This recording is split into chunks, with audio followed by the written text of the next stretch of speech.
आप में से कई लोगों ने मुझे, इनफैक्ट आप में से इतने लोगों ने मुझे पूछा है कि जॉब इंटरव्यू की तैयारी जब कर रहे हैं, अपने इंग्लिश पर काम कैसे करें, अपने कम्युनिकेशन स्किल्स पर काम कैसे करें, किस तरह वहां जाकर बात करें। तो देखिए, हमारी जो मेमोरी है इंटरव्यू की या फिर कहीं जाकर अपने आप को प्रेजेंट करने की, वो स्कूल से शुरू होती है। भैया, स्कूल में जाना है, या तो सबके सामने खड़े रहकर कुछ बोलना है, या फिर वाइवा हो रहा है, हेडमास्टर के सामने, टीचर के सामने जाकर कुछ प्रेजेंट करना है, बोलना है, और हम बहुत डरे रहते हैं ये काम करने के लिए।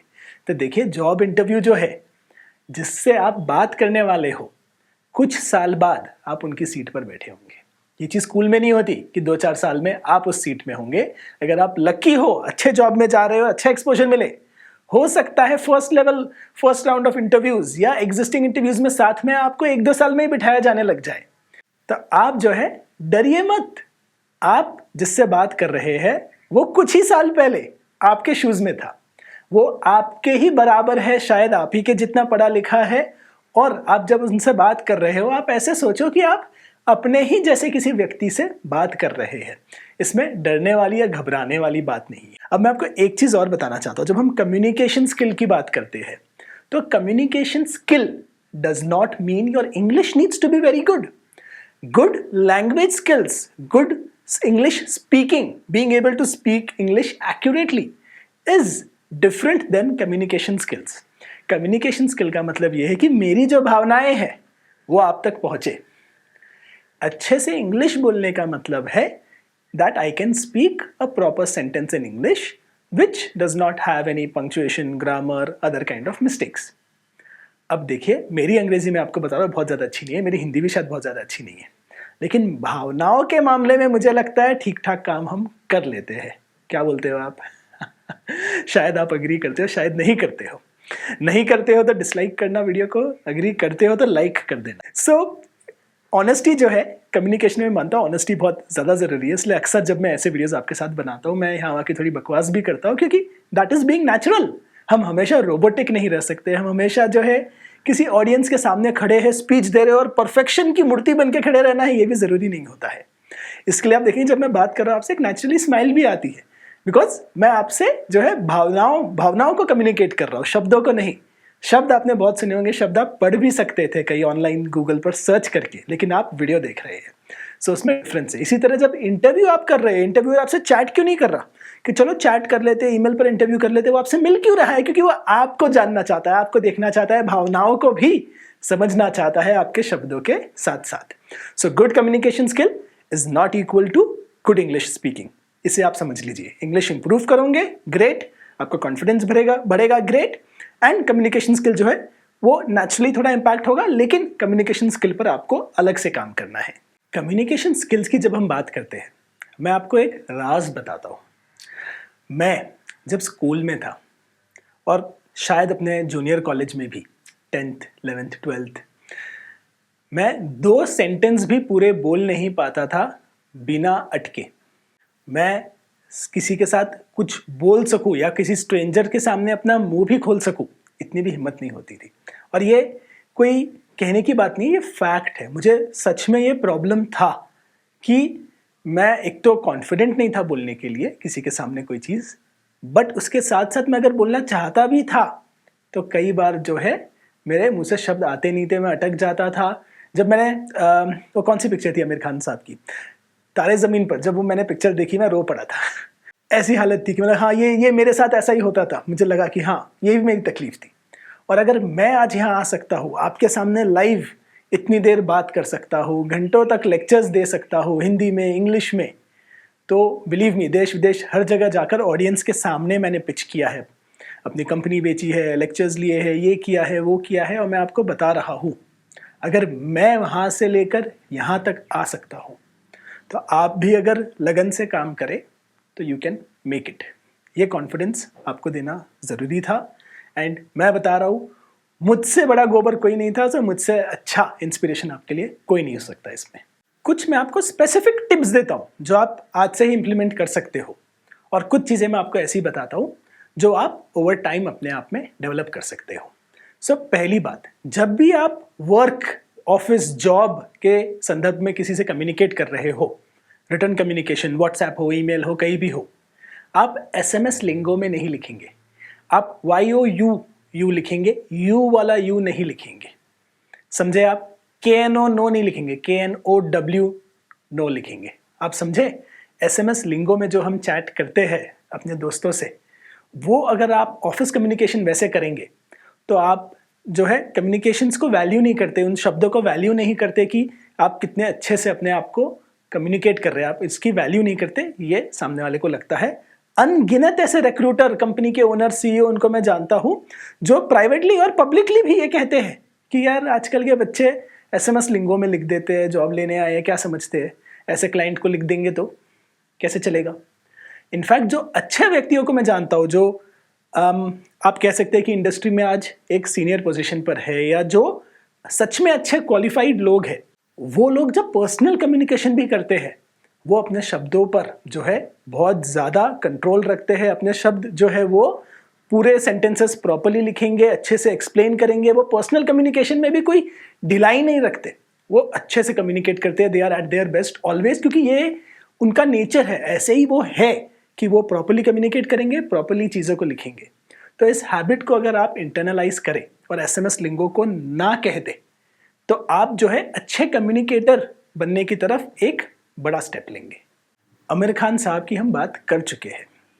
तो जब आप इंटरव्यू देने जाए तो उनके एक एक सवाल मेरे दो दो जवाब, ऐसा आपको नहीं करना है। हमें अक्सर लगता है कि हाजिर जवाब होना बहुत इंपॉर्टेंट है, कि सवाल पूछा, सवाल आके आपको लगा, उसके पहले जवाब चला जाना चाहिए, भाई जल्दी रिप्लाई दूंगा मैं। देखिए, आपको कुछ पूछा गया तो इसका मतलब ये नहीं है कि आपसे पूछा गया कि इंडिया को आज़ादी कब मिली, 1947। तुरंत जवाब देना नहीं होता है, सोचना होता है। ज़्यादातर काम जब आप करेंगे किसी कंपनी में, वो सोचने वाला काम होगा। तो लोग आपको लोग आपसे एक्सपेक्ट करते हैं कि आप 5-10 सेकंड कुछ सोचेंगे और फिर जवाब देंगे। कोई प्रॉब्लम नहीं है, कॉन्फिडेंस रखो, पानी का ग्लास उठाओ, पियो, let me think about it. मैं तो कई बार कहता हूँ कि रुक जाओ यार, लाइव कैसे सोच सकता हूँ, so let me think about this, so what do I really feel about it, let me gather my thoughts.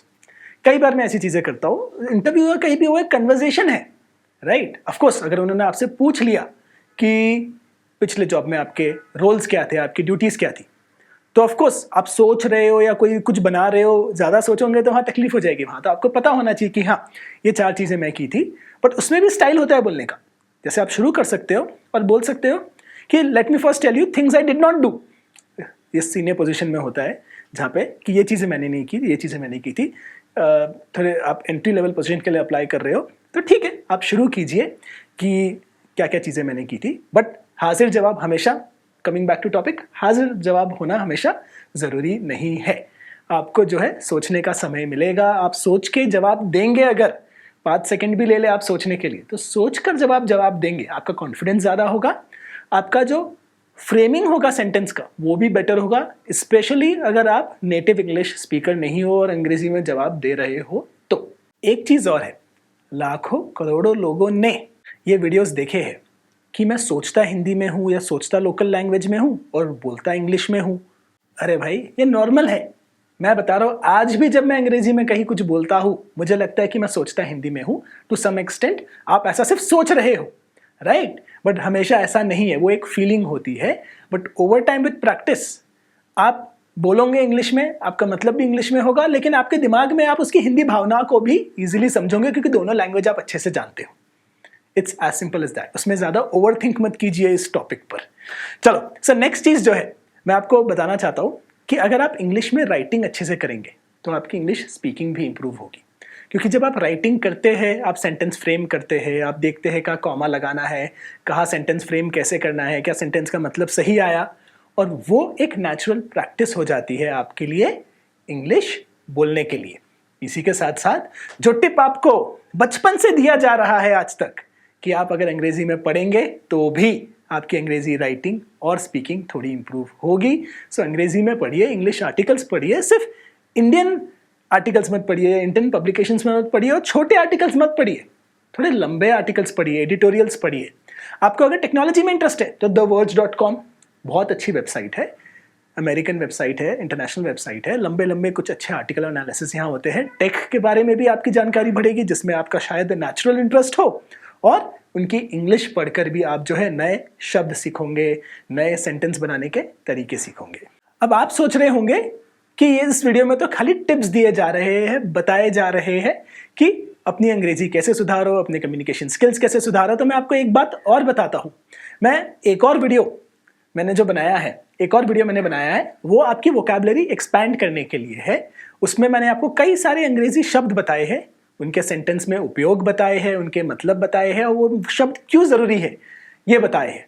तो अगर आप अपनी प्रोफेशनल कम्युनिकेशन को इंप्रूव करना चाहते हैं, और उसके लिए एक इंपॉर्टेंट टिप जो मैं आपको हमेशा देता हूं वो है कि अपनी वोकैबुलरी बढ़ाओ, नए नए शब्द सीखो। तो इन शब्दों को सिखाने के लिए भी मैंने एक वीडियो बनाया है, उसका लिंक जो है मैं आपको इस वीडियो के अंत में डिस्क्रिप्शन में दूंगा। मैं आपको एक बहुत ही लॉजिकल चीज बताऊंगा, बहुत ही सिंपल सी बात बताऊंगा, लेकिन सुनकर जो है आपको लगेगा अच्छा, जो आपका इंटरव्यू ले रहा है या जो ऑफिस में दफ्तर में आपसे बात कर रहा है, वो भी अगर आप ही के जैसा बंदा है, यहीं का लोकल है, तो वो भी आप ही की तरह हिंदी में बात करता है ना। तो ये चीज़ मैं आपको बता रहा हूँ। जब आप किसी ऑफिस में काम करते हैं तो ज़्यादातर लोग जो है अपने लोकल लैंग्वेज में बात करते हैं। हिंदी में बात करेंगे, गुजराती में बात करेंगे, मराठी में बात करेंगे, अंदर इंटरनल कम्युनिकेशन में चैट भी उसी लैंग्वेज में करते हैं। तो आप जो है इतना ना घबराओ कि मेरी अंग्रेज़ी कैसी है। अंग्रेज़ी अच्छी होना आपको क्लाइंट कम्युनिकेशंस के लिए, इंटरनेशनल कम्युनिकेशंस के लिए, इन चीज़ों के लिए काम आती है। लेकिन ज़्यादातर जब बिजनेस डील्स भी होती है जहाँ लोकली, तो लोग अपने लोकल लैंग्वेज में अगर कॉमन ग्राउंड मिल जाता है तो हिंदी, गुजराती हर लोकल लैंग्वेज में बात करते हैं। तो इतना ना घबराओ। इंडिया में अगर 100 करोड़ लोग हैं, 140 करोड़ लोग हैं, तो सिर्फ 10 से 20 करोड़ लोग अच्छी इंग्लिश बोल सकते हैं। उसके अलावा लोग इंग्लिश नहीं जानते हैं। तो चिंता ना करियो, ठीक है। एक चीज़ मैं आपको बताना चाहता हूँ जाते जाते, टीवी देखो, टीवी सीरीज देखो, और मेरे प्रिय Harvey Dent, Mike Ross, Donna Paulsen के टीवी सीरीज सूट्स को देखिए। अगर आपको अपनी इंग्लिश इम्प्रूव करनी है, if you want to improve your English communication, believe me, इसके 9 सीज़न हैं। मैंने 9 के 9 सीज़न 2 बार देखे हैं, शायद तीसरी बार भी देखूंगा। और उसमें जब भी मैं देखता हूँ कैरेक्टर्स बहुत स्ट्रांग है, बहुत मज़ा आता है, लेकिन मैं कम्युनिकेशन स्किल्स भी सीखता हूँ, चीज़ें भी सीखता हूँ। इंग्लिश में आर्ग्यूमेंट्स और डिस्कशंस जो होते हैं वहाँ पर बहुत इंटेंस होते हैं एट टाइम्स। आप शायद बेनिफिट करेंगे अपने कम्युनिकेशन, इंग्लिश कम्युनिकेशन में स्पेशली, अगर आप इस सीरीज़ को देखें तो। ऐसे और भी सीरीज़ है, मूवीज़ है इंग्लिश के, आप देखिए। लेकिन जब हम मार्वल, धूमधाम, ये वाली सीरीज़ देखते हैं ना, तो एक्शन में ध्यान रह जाता है। यहाँ पे लोगों की लाइफ स्टोरीज़ है, बहुत सारा नेगोशिएशन है, बहुत सारी पर्सनल चीज़ें हैं। तो मुझे लगता है इससे लर्निंग जो है थोड़ी बेटर होती है टीवी सीरीज़ से। तो इंग्लिश में टीवी सीरीज़ आप भले ही सबटाइटल के साथ देखें, पर ज़रूर देखिए। आपका इंग्लिश या कम्युनिकेशन सुधारने का जर्नी जो है, आपकी ये जो जर्नी है, वो कैसी चल रही है, मुझे कमेंट्स में ज़रूर बताइएगा। And see you next time.